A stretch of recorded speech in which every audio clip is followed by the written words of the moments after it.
Hi everyone, my name is Ashley Good and I am an independent filmmaker and writer from British Columbia, Canada. First and foremost, to any filmmakers out there, please stop screaming at your screen for me to turn my phone around. I've done about 50 takes of this. I don't have much more in me, and I'm like, screw it, I'm filming in selfie mode. This will only take a minute. This film is a complete passion project of mine. I've been wanting to pursue the topic of, the importance of accessible arts for about a decade now. And then I figured, hey, what better time to do it than in the middle of a global pandemic? So I was worried about the status of arts funding in my community prior to 2020. And now, December 5th, 2021, I'm definitely more concerned. Live arts events are definitely on life support. Things aren't doing so well out here. So I just want this documentary to be considered to all the artists out there watching, please consider this documentary a rallying cry to keep creating. It can be tough to find funding, but where there's a will, there's a way. You just have to pursue what you're passionate about. The world needs your art. And to the non-artists, the art patrons out there watching this film, please continue to support the artists. Listen to their music on Bandcamp, watch independent films on Vimeo, attend live stand-up shows when you can. You get the gist. But anyway, thank you very much for watching this film. Thank you to everybody that is in it, and thank you for supporting indie.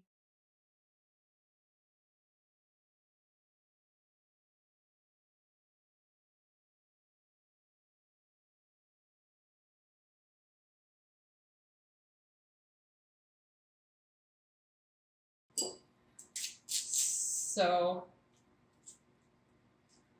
I bought this Italian sparkling rosé because real champagne is expensive. But I bought this. It was either going to be for celebration when I got the grant to make my documentary, or it was going to be a sad bottle because I didn't get the grant. So I guess it's a sad bottle. But that's okay. Just fuck it. We can make this documentary anyway. Directors inserting themselves into documentaries. Yeah. If the director is all over everything and is constantly staring into the camera saying, well, what's going to happen now, or whatever, not so great. Making the documentary! Woo! So you're saying I shouldn't just insert a bunch of shots and be like, can you believe they said that? yeah. That I would be wary of. That is so noisy It's here. so, yeah. I thought it would be so much quieter than it is. I mean, you look great, at least. Video will be great. Let's start that over. Yeah. People say now people have more ability to create content on their own for inexpensively than ever before. Sure, but often they're creating that for friends and family. Sure, you can put something together, but what do you do with it at that point? The people that get in and stay in this industry tend to be crazy, mainly because they'll put in long hours to get a project to completion, complain about it at hour 14 or something, and then once they're at home, they're like, I need to be back on set. This is driving me crazy. I need to work on a project.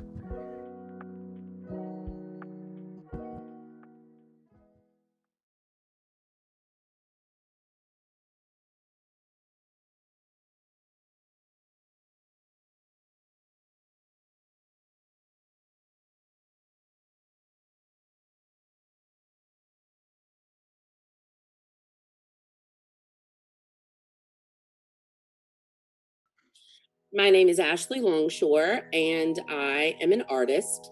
I'm also an entrepreneur and CEO of my company. There's only a specific amount of time when I get to be in one room with all of those pieces at once.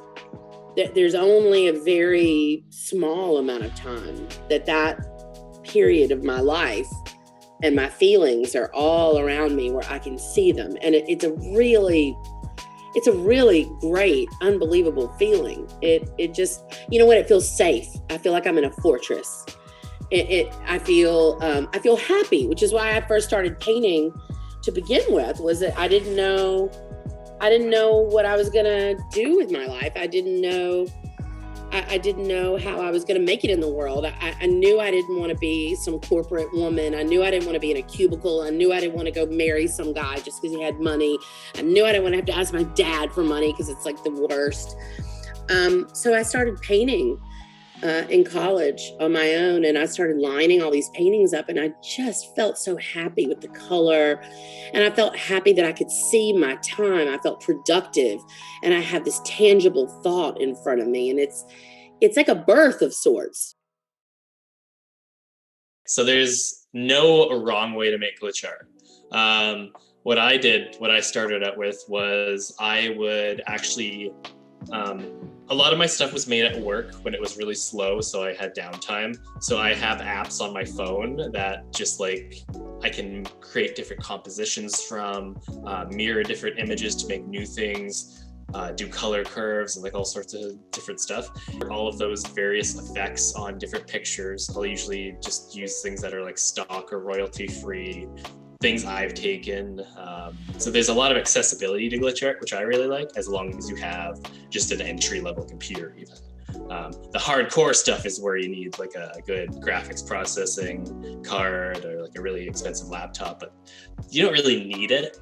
It kind of comes down to like the philosophy of a musician. You don't need the best gear, the best guitar, or whatever. If you got soul, if you got jam, if you got a song in your heart, you're perfect. You just keep doing that and it'll be groovy, right? You don't need state-of-the-art technology. And that's what I like about glitch art.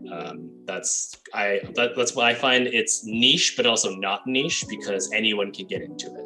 It's really nice like that. This is my studio. This is the studio. It is. How big would you say it was? The sun porch. It's like maybe 6 feet across. Not 7 feet that way. Yeah. And probably like 12 to. Sit. I don't even think it's 14 feet. Mm-hmm. I think I've measured it in the past. I think it's like 13 feet or something like that. Yeah. Lucky number 13. So you try to maximize the space basically with these bars that I hung from the ceiling, and I paint my backdrops, and then I just kind of layer them here. So when I have folks in here, then I can kind of change them up really fast for different looks. The best thing that you could ever get is one of these, which gives so much beautiful bounce light, more than you can imagine. And these black cards that I actually get them at Opus here, but you can get them at any art supply store, because you can use them for negative fill. It's just paper, and or you can put them behind someone, and it creates this beautiful kind of clean void, backdrop. Yeah. And it's like my favorite thing to do. Or put them, like I was doing some pictures of Bobby that he was basically in a black box. I made him like a little fort. And then I could sort of direct exactly where I wanted the light, but I wasn't using a strobe for that at all. It was just natural light. Yeah. I don't have a label. I don't have a promoter or management or anything like that. And so everything that I do, I'm doing myself. And the cool part of that is I get to connect with people like yourself, DJs, journalists, and I have a personal one-on-one connection. And I think that's really important. I'm in charge of the content that goes out. And so I can, and I can start to connect with the fans. And so like, that's one of the things that I love the most about doing this is connecting with people. But Bandcamp has been a critical tool for me. This last year, our work, my day job, they cut our salary and they cut our hours by a percentage for a percentage of the year. I was able to make back that through Bandcamp and royalties that I lost at my other job. And so, I'm incredibly grateful for Bandcamp and the services that they offer the artists, and also the freedom that they offer the artists, right? And I think also something that's been really important for me for the last few years is plugging other people's shit, man, because there's some really amazing music out there. And I don't find it if I'm not looking. And I love to go, hey, everybody, look at this song that I just found, because that's where I'm getting my juice is new music. And I mean, I love old music, but I like new stuff too. And I feel like we're stronger together than we are apart. So, if I can plug somebody else's stuff and all of a sudden, I might feel a little bit of that, but bottom line is I'm trying to do something for somebody else, and they might come back and they might plug my stuff, but that's not really the point of it. The point of it is just to try to, hey, everybody, there's other cool stuff out here, and use my platform as a voice. And the result of that is it kind of grows a bit. Who's up to me? I burn this fucker down. Hit the road and I look back on this godforsaken town. If it was up to me, I head out west. Find a town where no one knew who the hell I was. Maybe I head down to Mexico. Spend some time in a cheap hotel, slow my roll. Find me no good senorita. Drown myself in fat boy tequila.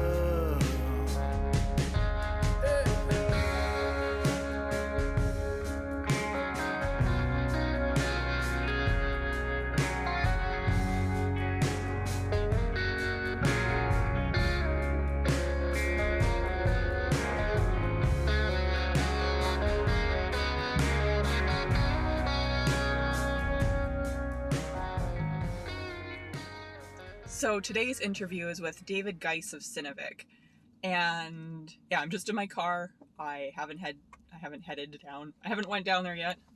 There's my box of film gear.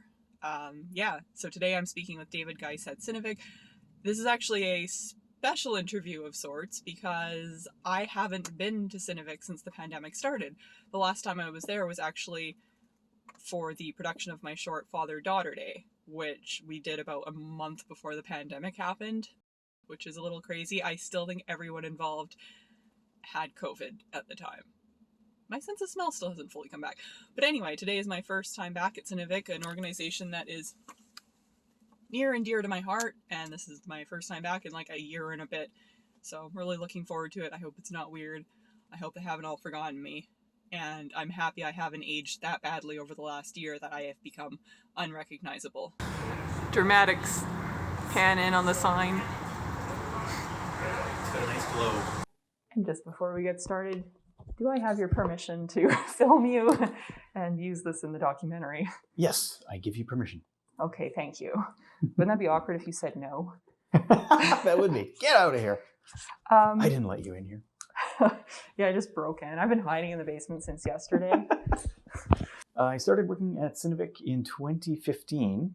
I was on the board and kind of volunteer and a member for a few years before that, but started working in my current role in 2015. So it's been almost 6 years now. The seed of all this goes back to growing up on a farm, but having parents who had the foresight, I guess, to have a satellite dish where I could access the rest of the world from the middle of nowhere.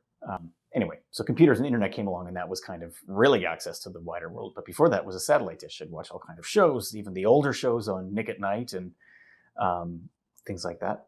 Going back to, I Love Lucy and the Dick Van Dyke Show and the Mary Taylor Moore Show and all those old shows.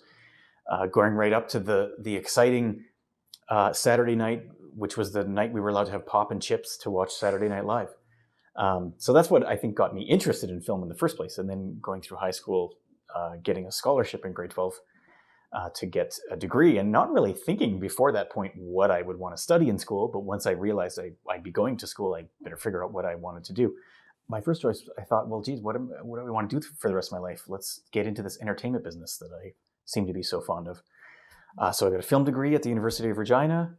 Back when it was called a film degree. Right after the year after I graduated, 2004, they changed it to media production, I think they called it. They removed the word film. Of course, this again was this kind of weirdness going around the year 2000 where people were trying to ditch the old and redefine everything. And the word film was, I guess for some people, really so attached to this old analog idea that they wanted to get rid of the word, and media was going to be the new thing. Interestingly enough, now, a few years ago, I don't know, maybe 5 years ago or something, they've changed the name back to the film department, because I think they've realized maybe that was a mistake, because film means something other than just analog celluloid. Film means like story. It means there's a frame with something going on that you sit and watch, captivated, ideally, maybe in a group setting, in a theater, maybe at home, maybe on your phone, but it can all still be called film. Anyway, little interesting story about the use of the word film there. So connected with that, I got involved with the Saskatchewan Film Pool Cooperative, which is a pretty similar organization to Cinevic. They got equipment, workshops, membership, kind of social events, screenings.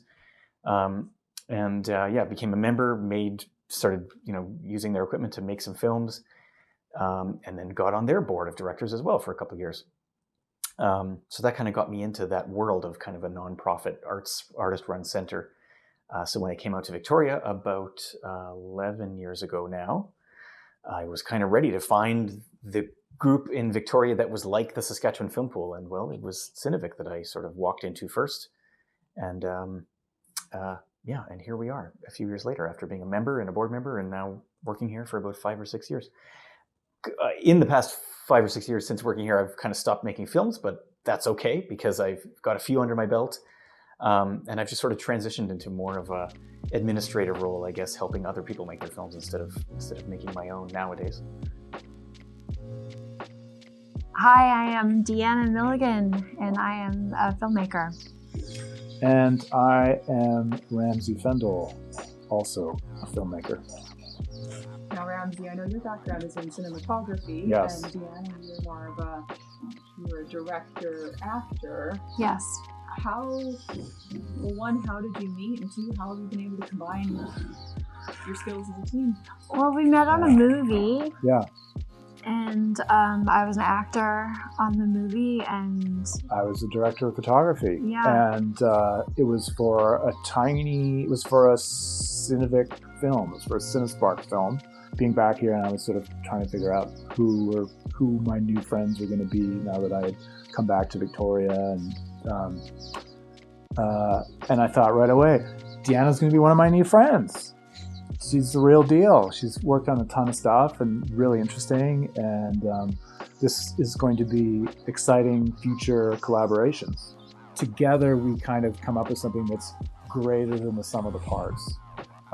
And that is greater than if we had tried to go at something individually, it would be lacking, whereas what we come up with together is a much better thing.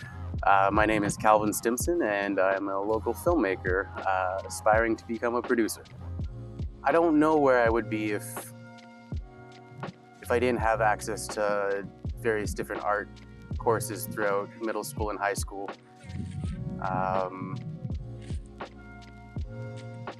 A lot of people I know would just take like art because it's an elective and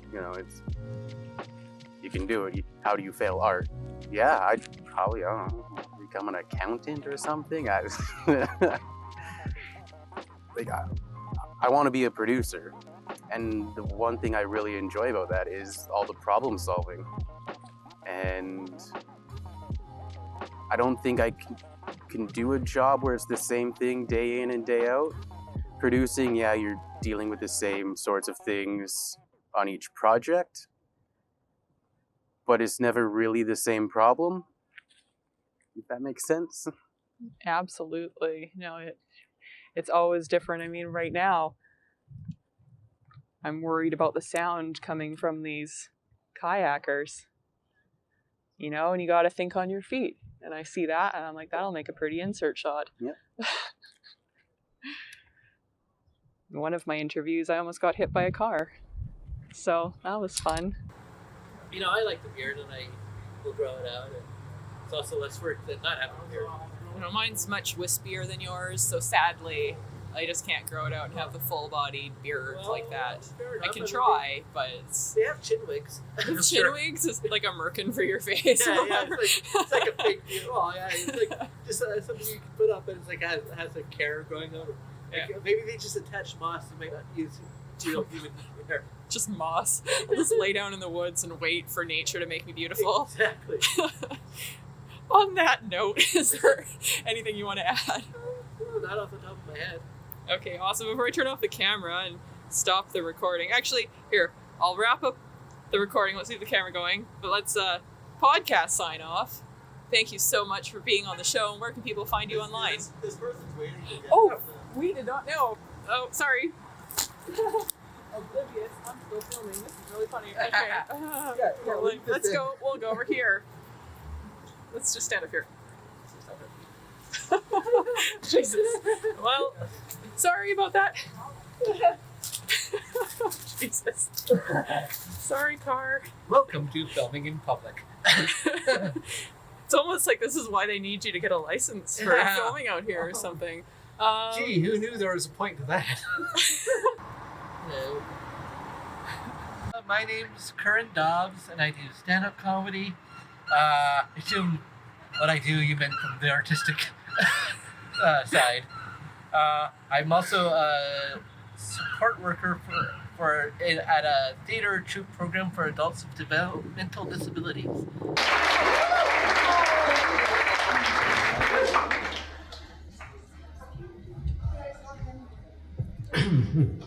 Good evening, ladies.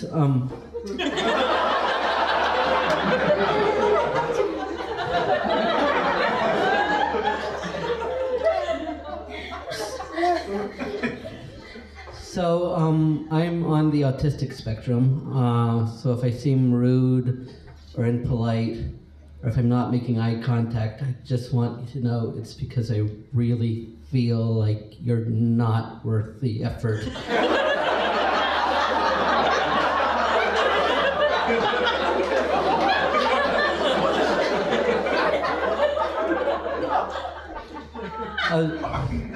I was doing a gig a while back, and I didn't make it clear that I had the autism, and I made some jokes about it, and someone complained and asked the producer if I was autistic or if I was drunk.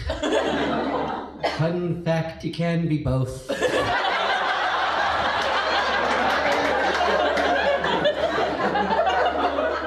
And stoned. Yeah, say the secret to confidence isn't knowing you'll succeed, it's knowing you'll be okay if you fail. And that's basically what you need for stand-up comedy, besides a sense of humor and the ability to deliver it. But to start stand-up comedy, you just need the confidence to fail, be okay with failing, and then over time you develop your ability to deliver your jokes, and you get better at writing jokes. Yeah, so it's pretty accessible. You don't need equipment. You don't need musical instruments. You don't need to buy paints or brushes or cameras. First, not to be derogatory towards any of those art forms too. It's just that, like, if you don't have the financial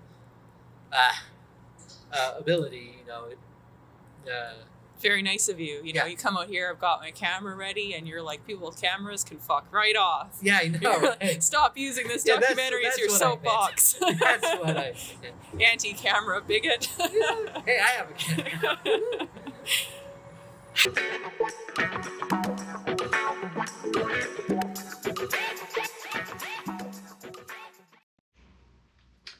Hi, people, Facebook watchers, YouTube people, whatever, you wonderfully awesome people.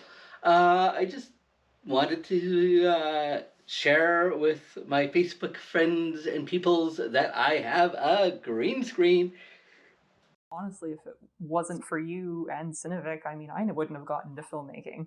I found Cinevic just through a Google search. One day I realized if I wanted to have one of my screenplays ever made, I was going to have to do it myself. So I Googled how to make films and local film organizations.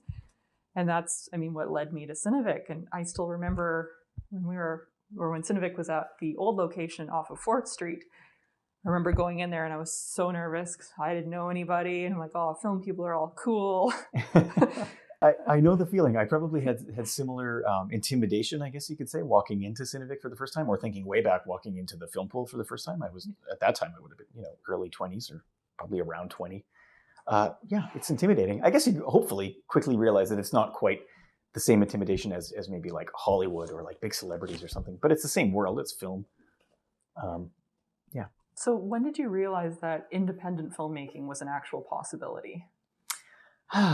Well, I guess I realized indie film was more of a possibility probably in film school, just seeing a real range of films. I mean, the classics, Hollywood kind of stuff, Citizen Kane, that kind of stuff. Well, those are just, prerequisites, I think, for any kind of film degree. But they also showed a pretty good range of, kind of more underground short film, Canadian indie short film from the past several decades.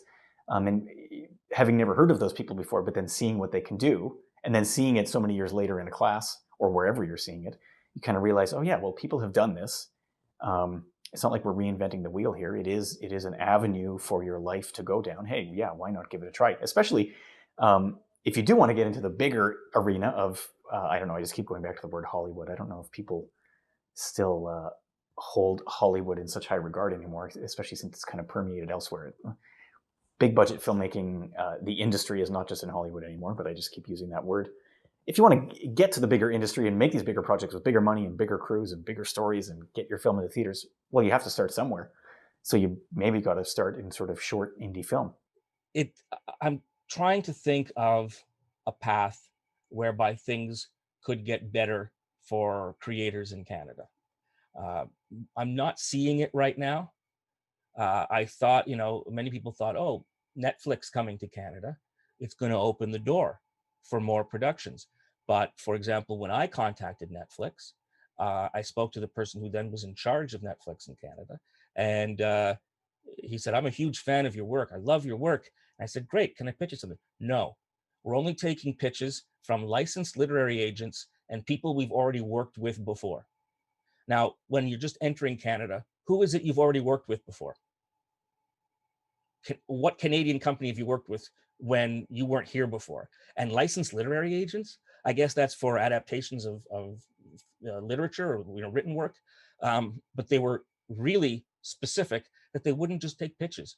And then they did one contest where they opened it up to everyone to give a pitch, and they got something like, 500,000 pitches. I think they're still digging out from that. But if the doors are closed so that it's only the people who've already been successful on television who will get to pitch and produce for a Netflix, then that doesn't leave Canadian creators who are outside of that ivory tower in a great place. You can go for crowdfunding, but crowdfunding in Canada, at least, will never give you the kind of budget you need to do something properly. I just started, I did a crowdfunder for my new project, New Music Nation, which is a new iteration of what Much Music used to be. And I asked for a little bit of money, not a ton of money in the scheme of things, especially in entertainment. But that was so that I could build content that I could go to advertisers for. The thing is, it's not easy even finding out who to go to at an advertiser. Because if you're looking for big money and you want big brand names, they have so many corporate positions. You don't know who to find. You don't know how to find the right person. And so that's a huge barrier. Like the gatekeeping is greater now than it ever was. It used to be before all the companies amalgamated. You'd have 6, 7 doors to knock on. If you knocked on door 1 through 3 and got a no, you could knock on door 4 and hopefully get a yes, or make it up to door 6. Now there's like 3 doors. I had my first gallery experience actually when I was in college, when I first started painting. And the woman, I used to call galleries all the time, because back then you had to have like a portfolio and slides and all this stuff. And I said, look, I want to show you my work. And she was like, oh, okay, you could drop off your portfolio. And I was like, you know what I'm going to do? I'm going to drop off 40 paintings at her gallery. And she was like, who is this woman, who girl at the time. I got my first show, and it was really cool, and I learned a lot from it, but I also mostly learned that I really did not want a middleman in between me and my artwork. Not only because I don't want to give up 50%, which is what galleries normally take, but I also lost the ability to know who my collectors are, the opportunity to talk about my artwork myself. And I figured galleries and museums and all that can have me when I'm dead. The South, I guess, is the home of roots music, and arguably in America. And so I think by being somebody from Mississippi and Canada, maybe it's a foot in the door, but I've been doing this for a while up here. I think being a guy from Mississippi, people are like, why the hell are you up here? That's why I took a right in LA, man. I don't know. No, that's the thing that I love about being here. Like, I love that I'm from Mississippi. I mean, I love my home. I love all the good and the bad, and I love the opportunities that brings. But I love being from Canada, and I love the fact that the music that I make is, I would argue, it's better than it would have been if I was at home, because of the guys that I have working with me here in Canada: J. Bundy Johnson, John Wood, and Tom Hillifer, Ben Yardley. Those guys have been critical in the music that you hear. And so we've been working together for over a decade now. And, those guys, those Canadian musicians have been that's the piece of the puzzle, for me at least. The biggest challenge with a niche art is you really have to know everyone in the scene, and then you just get to talking, essentially. Like, you make friends, you post on their stuff, let them know how you're inspiring them, all that sort of stuff. Like, that's what I did when I was starting out. And I just made a lot of mental notes, like, okay, this person's using this program to get these results. This person's using this specific type of filter and getting these results. So you kind of have that scene of the Zach Galifianakis character in The Hangover, where he's at the betting table and it's just math appearing all over the screen, and you're just thinking okay, how do I make this into something that I want to do? That's how I started, essentially, was just seeing what other people did and not necessarily emulating, but getting inspiration and going from there, right? My name is Mia Golden. I am a counselor working with youth who are at risk of gang recruitment, sex trafficking, or sexual exploitation. But I'm also a filmmaker. As a kid, I always thought that I would be a writer. I always wanted to be a writer. I thought that would be my great career. As I got older, the idea of becoming a counselor became more and more a focus. And that was where I went in terms of my career path.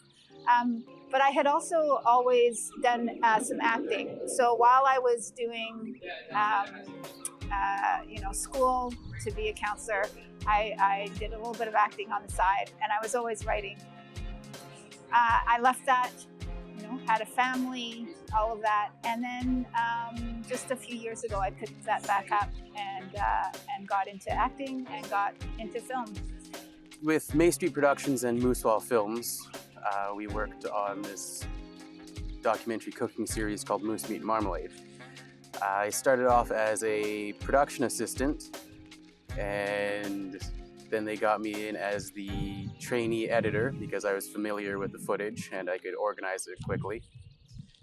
And then from there, in season 2, I got promoted to production coordinator. I did that for season 3 as well. And then 4 and 5, I was the production manager. I have also directed a couple of the episodes and got my first broadcast producer credit for one of the episodes. Quick little recap of what the show is. It's 2 hosts. There's Art and Dan. Art is a Cree guy from northern BC. Spent his summers learning how to fish, hunt, forage, trap, basically survive off the land. And then there's Dan, who is a English guy from London. who owns a cooking school and catering business here in town. And so each episode, one guy takes the lead. It's like, okay, we're going to look at this and why it's important to these people or this culture. And yeah, so it's part travel, it's part hunting or fishing, there's foraging, there's usually a expert or elder that comes in to talk about the main animal that we're trying to eat. And then we invite everyone together at the end to try the meal and be honest if they like it or not. So it's got a whole lot of different things going for it. And just from people responding to us online, a lot of people have been like, look, I've never really known my First Nations culture, but this episode and this episode are territories that I'm told I'm from, and I've actually learned a lot. This is amazing. Thank you. Or people that are not First Nations will send us messages being like, I've learned so much just from like a little half hour. This is really awesome. Keep up the good work. Okay. Focus here. There you are. Hello. Hello again. I'm Kristina. I'm the owner of Brew Bike Espresso Bar, and we opened the business in 2018. And why did you start Brew Bike? We started Brew Bike originally with, I say we, but it's really, it feels like we, but it's actually just myself. And I've had a lot of support throughout the entire venture, so I feel like the support of my friends and family kind of feels like a we. All that said, the original vision was to cultivate a place that had the potential for community growth and to just create a space where people felt comfortable and happy to just visit with each other and enjoy each other's space. Small business is difficult and can be very challenging, and a lot of the time was definitely just spent in survival mode, but it's taken on kind of a new form again in the Cook Street market, and we're kind of going in the direction of community in that regard. We'll have to like fix that up. Keep looking back. Well, you are right in the middle of the community, so I literally am. Yeah, it's definitely taken on a different form than what I anticipated. I imagined kind of driving around on a bicycle and like stopping kind of wherever we pleased, but now it's sort of gone the direction of becoming more an events-based business, and that's actually been working really well for us. I like to create pretty things. And I think Brew Bike is a pretty thing. So that's kind of, it is sort of its own piece of art, I think. I like to create three-dimensional art specifically, whether it's like sculpture or having three-dimensional elements in a painting, or creating an actual functional three-dimensional bicycle that serves people coffee. That's the kind of art that I enjoy. Hello. Hi, how are you? I'm good. Yourself? Okay. Can I get a cappuccino? So what's the story behind the mural? The story is, it just has a really happy vibe, and it's not necessarily been the happiest year for a lot of folks, but the feedback that I've been getting from this mural, which makes me really happy, is that it makes people feel happy when they look at it, and that's like, that is the only goal. So if you feel happy when you look at this sunset, sunrise painting with flowers all over it, then mission accomplished. My name is Deborah Lee Smith. I am an actor, a filmmaker, and a mental health advocate. And, I love creating projects and content devoted to mental health, whether that is in my film and television career, or I have a mental health podcast and a mental health organization called More Than You See. And I just think that it's, so important, especially for creatives, to focus on our mental health and how to take care of it. So a few years ago, I went through a really painful divorce. And with that huge life event, it sort of catalyzed me into feelings of depression and anxiety. And I like to explain it that I wasn't necessarily suicidal and that I wasn't having plans, but I was sort of like standing on the precipice of heading down that path. And it scared me so much. And it made me realize how so many other people who maybe like don't necessarily have that oversight are feeling this way, and how helpless, which is what a helpless situation that mindset is.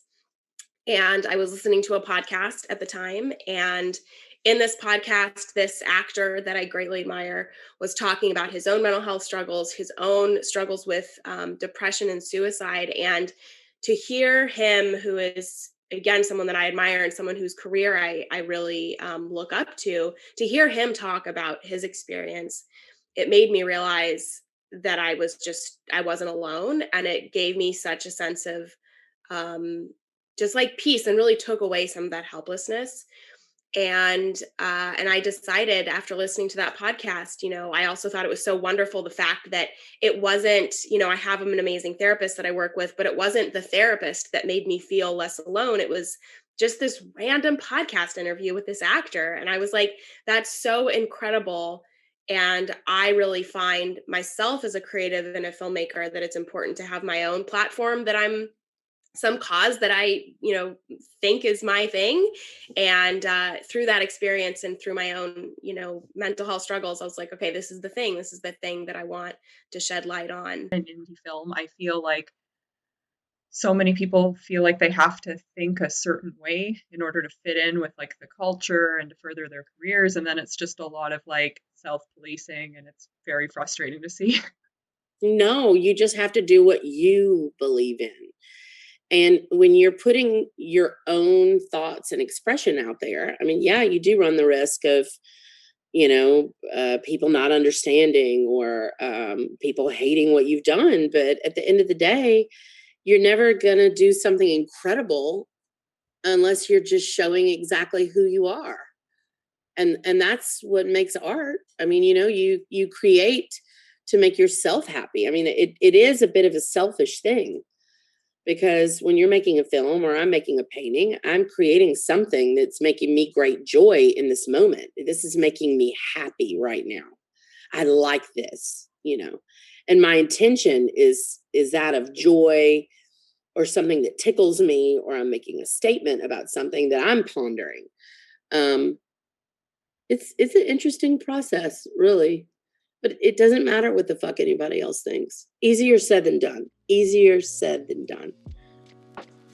So being a social worker, counselor. I'm so sorry. I'm so sorry. Being a social counselor. Just counselor. It's a day. It's a day. Being a counselor, I mean, that's quite a heavy role to have. How does art help you express yourself in code? The day-to-day that I see is quite heavy. It's not, I work with youth who have experienced being sex trafficked, being exploited, have violence against them. So what I found is my writing and my acting and being able to create has been extremely useful in how I take care of myself. Some people do things like yoga. I have to create. And I do believe that creating is a natural function of humans. I think that we've probably been doing it since, the first wheel was invented. And I see this with some of the youth that I work with as well. If you think about even just, sometimes I'll be talking with them and they'll be doodling, and that helps to ground them. That helps to regulate some of the anxiety that they're feeling. So I think it's human nature for us to self-regulate and to try and decrease some of the anxieties and distress that can take place. And when you're creating, that just naturally happens. We're laughing, and now like I've got a serious question. Was there ever a time when you were going to give up? Dun dun dun. Up a few times. You've given up a few times. Oh. Oh yeah, I mostly, although what I have given up is more that it's like I'm just kind of tired of it. I need a break or something, and it wasn't. I don't think it's was ever more a case of I suck at this I'm never going to. I suck at this. I'm never going to get good at it. It was never like that. One of the things I like about doing stand-up comedy is that you get feedback immediately. They either laugh if they like it, they don't laugh. Sometimes they have like kind of in-between reactions, but it's immediate and it's honest. And yeah, that way, like, if I ever think I'm not good at it, I can either prove it or disprove it very quickly if I go to an open mic. So, are you familiar with the expression paper tiger? It's bombing is kind of a paper tiger. I mean, it's not fun, but it's not as big and menacing, as dangerous as people are afraid it is. You know what I mean? The whole album was man, it was so crazy because we had everything was happening so quick. We had just I did Dirty South Blues with Leroy Stagger, and that album was just kind of taking off. And I had and then I went back home and I had some more lessons with Jimmy Duck Holmes, and I was, and something hit, like where the stuff he was teaching me, it took a couple of years, but then, and he just kept saying, just keep doing it and keep doing it. And then one day it hit, and I was so excited to get home and show. I was like, no, I can do it. He goes, well, play it for me. I was like, oh, so I played it for him, and he was like Mr. Miyagi walking around his juke joint, just cleaning the table. He's like, now hit that A chord, and like something hit. And so all of these songs just started coming out. And then I got the cancer. And before I knew I had the cancer, I knew something was wrong. And I took all the guys down to Mississippi, and we played the blues festival down there at Jimmy's place. And my guys got to play with some of Mississippi's, elder legend musicians. And then we came back and we had a session in the studio. Then I went and had the surgery, and then recovered from that, another session in the studio. And so it was really like all of this, like up and down, and even to the right up until releasing the album, like we had I think we had 24 songs that we had done over the course of 2 sessions. And there was this big question about like, what do we do? Like, what is this? And I was like, let's release all of, we had 16 songs that were really stoked. I was like, let's just release all of them. And we weren't, as a band, we weren't all in agreement on that. And I don't even know if we still are, but it felt like the honest thing to do. And I'm glad we did it. Although I really care about how my band feels about what we release. And so I think that was the hardest aspect of releasing Country Supper for me, is knowing that we weren't all on the same page. But we did it, and I'm glad we did it, because the feedback that I've gotten is that it was the right thing to do. But it's funny because the right thing to do doesn't always feel like the right thing to do. And even now it's like, well, but what it did is it allows me to keep working on keep progressing as a musician. And for me right now, things are changing so quickly. Like I'm playing at a different level than I was when we laid down that Country Supper album. So like, I can't wait to just get back in the studio and play some more. Right.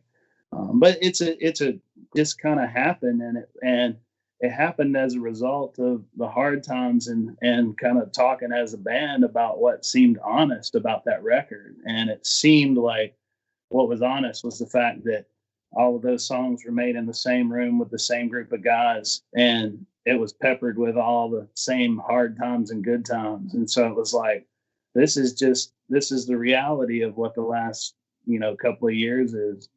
I don't consider myself affiliated with any type of religion or anything like that. I do consider myself a very spiritual person, and that's always been a part of my recovery. And so I think that what happened as a result of that is I was able to kind of fall in love with spiritual music again. And there was a couple of times during that, record where the songs that we were working on was was healing for me.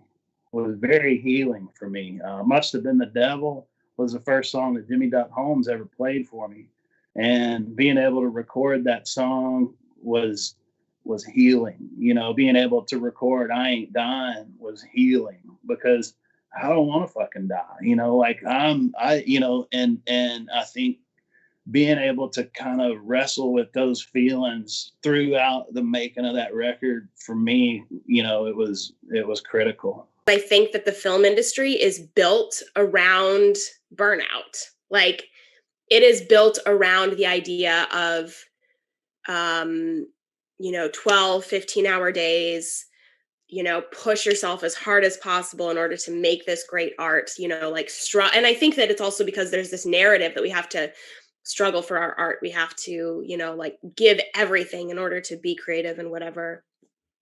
For some people, they strive in that situation. For some people, working 14 hours a day and then taking 2 days off is their way of coping with life, But for others, that maybe isn't sustainable. And I think that that's where, I advocate so strongly that the most important thing that you can do for your mental health is to get to know yourself, because what may help me may not help someone else, and vice versa. It's so imperative to have something else outside of, your career. As creative people and just as humans, like, we want to have control over things. And in our creative career, we often can't. And so it's so important to have something that lights you up and that gives you purpose that you actually can control, even if that is having a garden and watching it grow. I can tell you at the beginning of my career, and I've said this to so many young artists that I've mentored, when they're like, oh my God, I want all these collaborations and opportunities. And I'm like, what you have right now is all of your time to focus on your artwork. That is a very precious time. I know I'm personally obsessed with your newest series, My Happy Place. Well, thank you. Yeah. Thank you. Thank you. I was really isolated and really down, man, after a year of all this, and just needed to find my happy place. And I did. I love that I'm an artist. I love that I have this outlet. I also have lots of anxiety.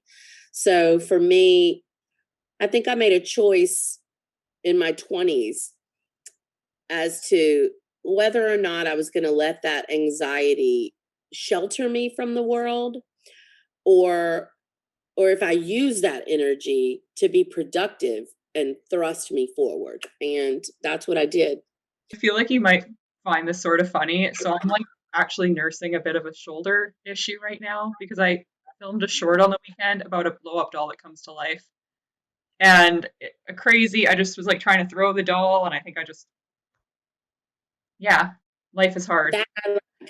So this summer, out here at the farm, I've got a swimming pool out here at my studio, and then I have one over at the main house. And so I was, having a barbecue with my friends over there, and then I'm like, let's go swimming at the studio, and I'd blown up 15 Judy dolls, and they were all in the swimming pool. And if you want fun and fun photographs, just get 7 cases of White Claw and 15 Judy dolls, and I promise you, good times. Go kick some fucking ass. Hell yeah. All right, girl. Thanks. Bye-bye.